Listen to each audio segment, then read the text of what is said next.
नमस्कार, आप देख रहे हैं पहाड़ टीवी और मैं हूं आपके साथ स्मिता पटवार। चलिए रुक करेंगे उत्तराखंड की तमाम बड़ी खबरों का, लेकिन उससे पहले एक नजर आज की हेडलाइंस पर। उत्तराखंड पुलिस का ऑपरेशन मुक्ति अभियान शुरू, दून एसएसपी ने दिखाई रैली को हरी झंडी। उत्तरकाशी से लापता विदेशी नागरिक 72 घंटे बाद मिला, एसडीआरएफ ने किया रेस्क्यू। पशुओं में फैल रही लंपी बीमारी से पशुपालकों में खौफ, किसान मोर्चा ने सौंपा उप जिलाधिकारी को ज्ञापन। आज गरुड़ाबाज में कुंजवाल देंगे धरना, पूर्व मुख्यमंत्री हरीश रावत भी रहेंगे उपस्थित। एक पत्र सोशल मीडिया पर तेजी से वायरल हो रहा है, जिसमें UKSSC पेपर लीक मामले के मास्टरमाइंड हाकम सिंह की मां को हेलीकॉप्टर से उत्तरकाशी मोरी के लिवाड़ी गांव से स्वास्थ्य अनुकूल न होने के चलते लाने की सिफारिश की गई है। आपको बता दें कि पत्र 10 अगस्त 2018 का है। ऐसे में तत्कालीन मुख्यमंत्री त्रिवेंद्र सिंह रावत पर सोशल मीडिया पर कई सवाल उठ रहे हैं। खानपुर विधायक उमेश कुमार ने फेसबुक पोस्ट साझा की है। वहीं कांग्रेस के वरिष्ठ नेता रणजीत सिंह रावत ने भी इस मामले में सवाल उठाए हैं। सोशल मीडिया पर चर्चाओं का बाजार गर्म है कि एक तरफ गर्भवती प्रसव पीड़ा से जूझती महिलाओं को एयर एम्बुलेंस नसीब नहीं होती, वहीं हाकम सिंह को तुरंत हेलीकॉप्टर मिल जाता है। ऐसे में पूर्व मुख्यमंत्री के साथ हाकम सिंह की लगातार वायरल होती तस्वीरों से भी तत्कालीन मुख्यमंत्री त्रिवेंद्र सिंह रावत चौतरफा घिरे हुए हैं। पहाड़ में आपदाएं आती हैं और अपने जख्म छोड़कर चली जाती है, लेकिन ऐसे जनप्रतिनिधि पहाड़ को कम ही नसीब होते हैं, जिनके सीने पर आप अपना सर हक के साथ रख अपना दुखड़ा रो सकते हो। कुछ ऐसी ही तस्वीरें देखने को मिली देवप्रयाग विधायक विनोद कंडारी की। इन दिनों प्रदेश में दैवीय आपदाओं ने कहर बरपाया है। देवप्रयाग विधानसभा में भी आपदा कहर बनकर टूटी है। ऐसे में पिछले 3 दिनों से कंडारी अपने क्षेत्र में लगातार हालातों का अधिकारियों के साथ जायजा ले रहे हैं। आपको बता दें कि देवप्रयाग विधानसभा में कई गाँवों में मकान क्षतिग्रस्त हो चुके हैं, वहीं कई हेक्टेयर कृषि भूमि भी बर्बाद हो चुकी है। इस दौरान देवप्रयाग विधायक गांव-गांव जाकर लगातार हालातों का जायजा तो ले ही रहे हैं, वहीं तत्काल सहायता के लिए भी जुटे हुए हैं। जनपद उधम सिंह नगर के गुलर भोजबोर जलाशय में 4 दिवसीय 33वीं राष्ट्रीय canoe sprint senior man and women championship का आयोजन किया जा रहा है, जिसमें देश भर के 27 राज्यों सहित सैन्य से जुड़ी 2 टीमों के खिलाड़ी प्रतिभाग कर रहे हैं। चैंपियनशिप का शुभारंभ केंद्रीय रक्षा राज्य मंत्री अजय भट्ट द्वारा किया गया। इससे पूर्व मंत्री द्वारा सभी खिलाड़ियों से परिचय भी प्राप्त किया गया। प्रधानमंत्री नरेंद्र मोदी की ड्रीम प्रोजेक्ट 4 धाम योजना के ऋषिकेश से कर्णप्रयाग रेल लाइन में पैकेज 7A के पोर्टल 2 में स्केप टनल का निर्माण कार्य कल पूरा हुआ। ये अपने आप में एक बड़ी उपलब्धि है, क्योंकि पूरी परियोजना में ये पहली ऐसी टनल है जिसका निर्माण कार्य सबसे पहले और इतना जल्दी पूरा हो गया। यहाँ लगातार 400 से अधिक कर्मचारी कार्यरत हैं, जो दिन रात इस कार्य को कर रहे हैं। ऋषिकेश कर्णप्रयाग रेल परियोजना के 125 किलोमीटर के 7 किलोमीटर के दायरे में काम कर रही मैक्स कंपनी ने कल पहला ब्रेक थ्रू कर टनल को आर पार किया है। टनल के ब्रेक थ्रू होने पर नरकोटा और खांकरा टनल पर कार्य कर रही मैक्स कंपनी ने इस अवसर पर खुशी जताई है। हाँ, ये पूरे एंटायर स्ट्रेच में जो हमारा ऋषिकेश से कर्णप्रयाग के लिए 125 किलोमीटर का रेलवे लाइन का प्रोजेक्ट है, उसमें ये 7A पैकेज में 7 किलोमीटर का है, उसमें फर्स्ट ब्रेक थ्रू है पूरी स्ट्रेचेज में। तो इस टनल पे कितने लोग कार्य कर रहे हैं, कितने वर्क कर रहे हैं? हाँ, टोटल इस प्रोजेक्ट में हमारे almost 500, more than 500 total, including the management staff और लेबर्स मिलाकर ऑलमोस्ट इतने 500 वर्कर्स काम कर रहे हैं। एक खुशी की बात है कि सबसे पहले आपने यहाँ पर टनल काम पूरा किया। हाँ, ये सभी के लिए खुशी की बात है और सभी सारा entire credit goes to client, PMC and our workforce. Length हमारी रोड पर 7 किलोमीटर थी, जिसमें से हम लोग 3.5 किलोमीटर लगभग आज की डेट में कंप्लीट कर चुके हैं। जो ये ब्रेक थ्रू पोर्सन था, ये लगभग 1.9 किलोमीटर के आसपास था, जिसको आज हम लोगों ने ब्रेक थ्रू किया है। एक तरफ से हम लोगों ने ब्रेक थ्रू किया, उसकी लेंथ लगभग 1200 मीटर थी और दूसरी तरफ से बैलेंस लेंथ हम लोगों ने कवर की है।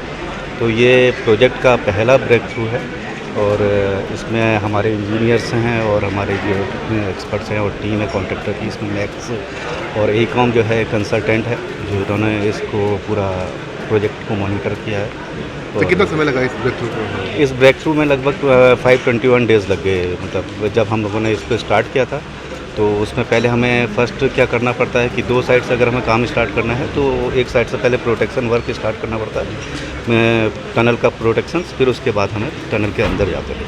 टनल के अंदर जाने में और ये प्रोटेक्शन स्टार्ट करने में टोटल 21 डेज़ हमें कंप्लीट हुआ। इसके अलावा सर अन्य कहीं जगहों पर जहाँ पर ब्रेक थ्रू होना हुआ इसके बाद हमारा इसी की मेन टनल है जो इसके जस्ट पैरेलल चल रही है, तो उसमें भी हम लोग एक्सपेक्ट कर रहे हैं कि अक्टूबर में ब्रेक थ्रू आ जाना चाहिए। कौन टनल है सर?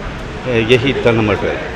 देखिए, ऑल वेदर तो खाली ऑल वेदर ही है, लेकिन जो आज टनल ओपन हुई है, इससे मुझे लगता है जो एक सपना हम देख रहे थे उत्तराखंड की पहाड़ियों पे रेल चलेगी, तो ये सपना साकार होता हुआ नज़र आ रहा है। इसके लिए मैं RVNL कंपनी को और जो RVNL रेलवे की जो RVNL है उसको और जो ये मैक्स यहाँ पे काम कर रही है इसके अधिकारी और कर्मचारियों को बहुत बहुत बधाई देता हूँ। साथ ही उत्तराखंड की जनता को भी बहुत बहुत बधाई। जनपद उधम सिंह नगर के सीमांत खटीमा में मेला घाट रोड पकड़िया में सरकार द्वारा पिटकुल को हस्तांतरित की गई जमीन पर एक व्यक्ति द्वारा अवैध रूप से किए जा रहे अतिक्रमण की सूचना पर प्रशासन ने निर्माण कार्य रुकवा दिया। आपको बता दें कि मेला घाट रोड में राजस्व विभाग द्वारा पिटकुल को भूमि आवंटित की गई है, जिसमें बाबू खान नामक व्यक्ति द्वारा अवैध रूप से अतिक्रमण पर भवन निर्माण कराया जा रहा था, जिसकी सूचना खटीमा एसडीएम रविंद्र बिष्ट को मिलने पर उन्होंने पिटकुल अधिकारियों को सूचित कर मौके पर अवैध रूप से किए जा रहे भवन निर्माण पर रोक लगा दी। साथ ही अतिक्रमण कर अवैध रूप से भवन निर्माण कराने वाले बाबू खान को चेतावनी दी गई है कि भविष्य में इस भूमि पर अतिक्रमण न करें। मेलाघाट रोड पर एक सब स्टेशन का निर्माण किया जाना था, जिसे भी इस तरह से मतलब उनको भूमि आवंटित की गई, तो उसको हमने उनको जो भूमि है उनको दे दिया गया था, लेकिन किसी व्यक्ति द्वारा उसमें अवैध रूप से अतिक्रमण कर दिया गया था, जिसे हमने रुकवा दिया गया। और फिर उनके अधिकारी से हमारी बातचीत हुई थी और कहा कि यदि कोई इसमें अवैध रूप से निर्माण करे तुरंत हमें उसकी सूचना दें और हम उसमें जो भी आवश्यक पुलिस पर या प्रशासनिक जो भी सहायता होगी हम उनको करें। सबके पिटकुल के अधिकारी से इसमें वार्ता करूँगा, अगर ये ऐसा हो रहा है तो उनको इसके बारे में निर्देश देंगे। सर जो उसमें बाबू खान के व्यक्ति का नाम लिया जा रहा है कि उसके द्वारा अतिक्रमण करके वहाँ पर भवन निर्माण किया जा रहा है। पूर्व विधानसभा अध्यक्ष गोविंद सिंह कुंजवाल ने प्रेस को जारी एक बयान में कहा कि आज 24 अगस्त को सुबह 10:30 बजे से गरुड़ाबाज में मुंशी हरिप्रसाद टमटा पारंपरिक शिल्प उद्यान संस्थान का निर्माण कार्य भारतीय जनता पार्टी सरकार के द्वारा रोके जाने पर उसी स्थल पर एक विशाल धरना प्रदर्शन कार्यक्रम आयोजित किया जाएगा, जिसमें प्रदेश के पूर्व मुख्यमंत्री हरीश रावत और पूर्व सांसद प्रदीप टमटा प्रतिभाग करेंगे। गोविंद कुंजवाल ने कांग्रेस कार्यकर्ताओं सहित आम जनता का आह्वान करते हुए कहा कि अधिक से अधिक संख्या में इस धरना कार्यक्रम में भाग लेकर जनहित के इस धरने को सफल बनाए, ताकि गहरी नींद में सोई भाजपा सरकार नींद से जागे और इस संस्थान का निर्माण कार्य प्रारंभ कराए। पहाड़ टीवी की खबर का एक बड़ा असर हुआ है। आपको बता दें कि पहाड़ टीवी हमेशा से गांव गलियारों और खेत खलियानों से जुड़े मुद्दे प्रमुखता से उठाता है। बागेश्वर के नील ग्राम पंचायत के डुंगर गांव में एक सप्ताह से पेयजल आपूर्ति ठप थी। ऐसे में स्थानीय सामाजिक कार्यकर्ता दीपचंद जोशी द्वारा पहाड़ टीवी को अपनी समस्या से अवगत करवाया गया था, जिसके बाद अब पेयजल लाइन की मरम्मत का कार्य शुरू हो गया है, जिसके लिए ग्रामीणों ने पहाड़ टीवी का धन्यवाद दिया है। विश्व प्रसिद्ध जिम कॉर्बेट नेशनल पार्क में भ्रष्टाचार का मामला अभी थमा भी नहीं है कि एक और मामला सामने आया है, जहां कॉर्बेट पार्क के झिरना रेंज में हाथियों पर पर्यटकों को सफारी करवाई जा रही है। वीडियो में साफ दिखाई दे रहा है कि सफारी के एवज में पर्यटकों से पैसे भी लिए जा रहे हैं। पहले भी सुनने में आ रहा था कि झिरना रेंज में हाथी से सफारी करवाई जा रही है, लेकिन कोई पुख्ता परिणाम न मिलने की वजह से और ये वीडियो सामने आने के बाद अब देखने वाली बात होगी क्या झिरना रेंज के रेंज अधिकारी पर भी वीडियो के सामने आने के बाद कार्रवाई होती है या नहीं। देखिए, एक प्रकरण संज्ञान में आया है अभी, जिसमें कि एक महावत के द्वारा शायद एक फाटो कैंपस है, जो है फाटो कैंपस में कुछ बच्चे हैं उनको हाथी पे बैठाया गया। तो सफारी का तो पूरी तरह से नहीं आ रहा है, लेकिन हाथी पर बैठाया गया है। तो इसकी जांच जो है गतिमान है, जांच कर रहे हैं और महावत को तो कार्य से ये हाथी झिरना रेंज के थे, जो कि नॉर्मली मानसून सीजन में जैसे फाटो उसमें मानसून पेट्रोलिंग में थे वो हाथी। तो इसकी जांच की जा रही है, जैसे ही जिसके जो भी इसमें जिम्मेदार निकलेगा उसको तो मैं बोला है कि जिसमें जांच प्रगति पर है, जैसे ही जो इसके लिए जिम्मेदार पाया जाएगा उसके विरुद्ध कार्रवाई।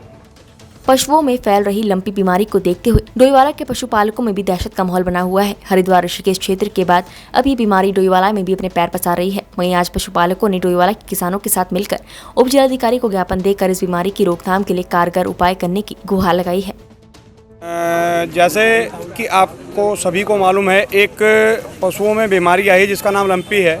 ये पहले हरियाणा और पंजाब में बहुत इसने नुकसान किया, यहाँ तक कि मैं पिछले दिनों देख के आया जहाँ मरे हुए पशुओं को डालते हैं वो जगह भर गई, वहाँ ढेर लग गए, इतना पशु वहाँ मरा है इस बीमारी के कारण। और अब धीरे धीरे उसके बाद यूपी में आई, अब उत्तराखंड में भी आ गई। उत्तराखंड में हमारे जिला हरिद्वार में बहुत नुकसान हुआ है, विकासनगर में नुकसान हो रहा है। तो आज हम जैसे ही पशु चिकित्सालय सुबह हमारे कुछ बंदे गए, प्रधान उमेद बोरा जी हैं वो गए, तो हमारा पशु चिकित्सालय के जो मुख्य डॉक्टर हैं वो कह रहे हैं कि हमें इस बीमारी के बारे में कोई जानकारी नहीं है, ना हमारे पास कोई इसका टीकाकरण, ना कोई इसकी वैक्सीन, कुछ उपलब्धि नहीं है। और यहाँ तक कि वो आए हुए किसान से, पशुपालक से ढंग से बात भी करके तैयार नहीं है कि वो लोगों को समझाएं इस बीमारी से बचने के लिए ये सावधानी बरतिए। कोई सावधानी बरतने के लिए तैयार नहीं है। हम तो यही चाहते हैं कि यहाँ इस बीमारी की रोकथाम के लिए वैक्सीन उपलब्ध कराई जाए और जगह जगह जाके पशु चिकित्सालय लोगों को उसके बारे में जानकारी दे कि इस तरीके से बीमारी रुक सकती है, ये रोकथाम आपकी। पशुओं में जो कि एक वायरल डिसीज़ है, अब इस डिसीज़ में क्या है कि कुछ फफोले जैसे पॉक्स लाइक लीजन्स जो होते हैं वो गायों पर आ रहे हैं। ये अभी तक डोईवाला क्षेत्र में रोज़ हमें 5-6 केसेस मिल रहे हैं। लेकिन कोई भी डेथ की कोई रिपोर्टिंग नहीं है, कोई भी पशु इससे मरे नहीं हैं अभी तक क्षेत्र में, और ना ही ऐसी कोई संभावना है, क्योंकि जो भी हम लाइन ऑफ ट्रीटमेंट दे रहे हैं उसको पशु रिस्पॉन्ड कर रहे हैं और 5 से 6 दिन में उनके ये जो लक्षण आ रहे हैं ये साइड हो जा रहे हैं। इसके लिए मैं सब लोगों से यही कहूँगी कि इसके लिए बहुत ज़्यादा पैनिक ना करें। अगर आपके पास 7-8 पशु हैं तो उसमें से एक को अगर हुआ है तो उसे तुरंत अलग कर दें बाकी पशुओं से, ठीक है। बाकी जो लाइन ऑफ ट्रीटमेंट हम लोग देंगे वो डेफिनेटली वो रिस्पॉन्ड कर रहा है और पशु 6-7 दिन में लक्षण ख़त्म हो जा रहे हैं। हमारे पास सूचना हमें यही प्राप्त हुई है फ़िलहाल कि 1 से 2 दिन में हमारे पास ज़िले में वैक्सीन आ जाएगी। कुछ वैक्सीन हमने ऑलरेडी लगाई है, कुछ डेयरीज़ में हमने वैक्सीन लगाई है। मुनस्यारी प्रशासन टीम ने एसडीएम के नेतृत्व में दरकोट क्षेत्र में पहुंचकर चेकिंग अभियान चलाया। आपको बता दें कि विकासखंड मुनस्यारी के अंतर्गत उप जिलाधिकारी भगत सिंह फोनिया की अध्यक्षता में कल तहसील प्रशासन टीम ने दरकोट क्षेत्र में पहुंचकर गाड़ियों की चेकिंग की और दरकोट मार्केट में दुकानों पर जाकर पॉलिथीन चेकिंग भी की। थराली में प्रांतीय चिकित्सा स्वास्थ्य सेवा संघ के आह्वान पर थराली सामुदायिक स्वास्थ्य केंद्र में तैनात चिकित्सकों ने भी अपनी 11 सूत्रीय मांग को लेकर वहां पर काली पट्टी बांधकर विरोध जाहिर किया और मांगे पूरी न होने पर उग्र आंदोलन की चेतावनी दी है। चिकित्सकों ने सभी चिकित्सकों के स्थानांतरण ट्रांसफर एक्ट के अनुरूप कराए जाने और लंबे समय से दुर्गम में कार्यरत चिकित्सकों का तबादला सुगम क्षेत्रों में कराए जाने के साथ ही दुर्गम क्षेत्रों में तैनात स्नातक चिकित्सकों के लिए वेतन का 25% प्रोत्साहन राशि देने की प्रमुख मांग सरकार के सामने रखी है। इन मांगों सहित कुल 11 सूत्रीय मांगों को लेकर प्रांतीय चिकित्सा स्वास्थ्य सेवा संघ ने अब सरकार के खिलाफ मोर्चा खोल दिया है और 29 अगस्त तक इसी तरह शांतिपूर्ण तरीके से विरोध जाहिर करने की बात कही है। मांगे पूरी न होने पर चिकित्सकों ने आंदोलन को और तेज करने की भी चेतावनी दी है। हमारा प्रांतीय चिकित्सा सेवा संघ उत्तराखंड है, उसके बैनर तले विरोध चल रहा है, शांतिपूर्ण विरोध कर रहे हैं, जिसमें काली पट्टी बांधकर हम कार्य शांतिपूर्ण तरीके से कार्य कर रहे हैं। इसमें हमारी कुछ मांगे हैं सरकार से, जिसमें कि तो जो डॉक्टरों का ट्रांसफ़र है वो विगत 3 वर्षों से शून्य कर दिया जा रहा है। तो जिसमें क्या हो रहा है कि जो डॉक्टर्स काफ़ी लंबे समय से दुर्गम में सेवाएं दे रहे हैं, एक तरीके से उनके साथ अन्याय हो रहा है, क्योंकि उनको ट्रांसफ़र एक्ट के अनुसार सुगम में ट्रांसफ़र किया जाना चाहिए था उनका, लेकिन सरकार क्या कर रही है कि सुगम में संविदा के बेस पर डॉक्टर को नियुक्ति देकर सुगम में तैनात कर दे रही है और जो परमानेंट डॉक्टर है वो दुर्गम में ही काफ़ी लंबे समय से पड़े हुए हैं। तो एक तो ये हमारी मांग है कि इसमें तुरंत कार्रवाई की जाए, ट्रांसफ़र एक्ट के द्वारा ही ट्रांसफ़र किए जाए, शून्य सत्र को बंद किया जाए। दुर्गम में चिकित्सक कार्य कर रहे हैं उनको प्रोत्साहन भत्ता 25% देने के लिए हमने संघ हमारा मांग कर रहा है। और जो हमारी HDA-CP और TBC जो होती है हमारी प्रमोशन के लिए, वो काफ़ी टाइम से पेंडिंग पड़ी हुई है, तो उसको तुरंत कराया जाए, ये हमारी मांगे हैं। एक जो BDS में कुछ BDS डॉक्टर अधिसंख्यक में चल रहे हैं, जहाँ पे उनकी पोस्ट पद नहीं है, वहाँ पे उनको तैनात किया गया, तो उनका तुरंत समायोजन किया जाए, ये कुछ हमारी मांगे हैं। उनको लेकर हम विरोध प्रदर्शन कर रहे हैं, जो कि 29 तारीख तक हमारा शांतिपूर्ण तरीके से चलेगा।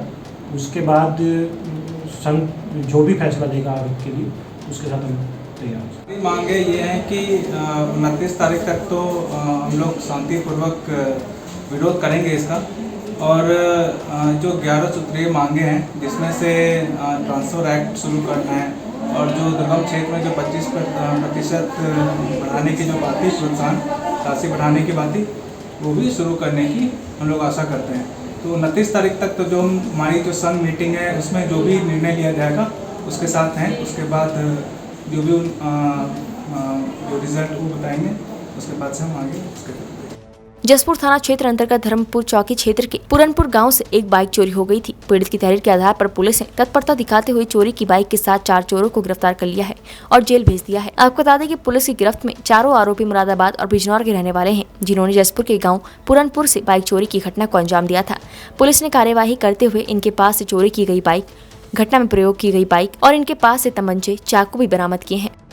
10 अगस्त को पूरनपुर गांव में एक बाइक चोरी हो गई थी, तो वादी की तहरीर के आधार पर थाना जसपुर में चोरी का मुकदमा लिख दिया गया था। तो इसी में कल चेकिंग के दौरान हमारी जसपुर की पुलिस टीम के द्वारा 4 चोरों को पकड़ा गया है, जिनसे 2 बाइक बरामद करी गई हैं और 2 उनसे तमंचे बरामद किए हैं और 2 चाकू बरामद किए हैं। अभियुक्तों को गिरफ्तार कर दिया गया है और उन पर अग्रिम वैधानिक कार्रवाई की जा रही है। बारे में अभी हम इन्वेस्टिगेशन के दौरान इसमें पता चल जाएगा कि इनका कोई पुराना आपराधिक कोई रिकॉर्ड रहा है या नहीं। उत्तराखंड की तमाम बड़ी खबरों में फिलहाल इतना ही। बाकी खबरों के लिए देखते रहिए पहाड़ टीवी। नमस्कार।